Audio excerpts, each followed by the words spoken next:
Good day mga ka-faith friends! I am Andre, your Gospel Sharer for the day, May 17, 2024. And our Gospel for today is according to John 19, verses 15 to 21. So this verse has taught me that we must always stand for what we think is right, even if it's difficult.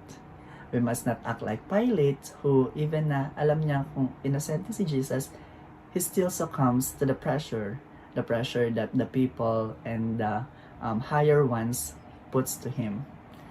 Standing for what is right is like a battle that we face at some points in our lives. Merong mga bagay tayong ipinaglaban na dati na kahit super hirap niya ipaglaban ay still pinaglaban natin kasi alam nating tama.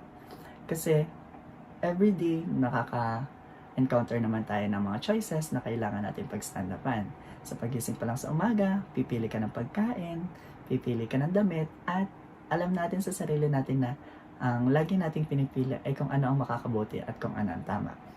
So, this passage also reminds us that there is no such an easy path to the righteousness. It always requires the courage to speak up, fighting for what is right, and challenging the injustices. It may seem hard to do those things, but those are the things that our world right now needs. It is always the silence of good people that brings courage to the bad ones that can feed the darkness. Minsan sa buhay, tsaka lamang nalalaman ng ibang tao na mali na ang ginagawa nila once na nag-speak up na. Once na may nag-confronta sa kanya or may speak up against na sa kanya. And even though na parang ang hirap mag-speak up ng mali sa tao, ay pag alam nating makakabuti naman yun, kailangan pa rin natin gawin.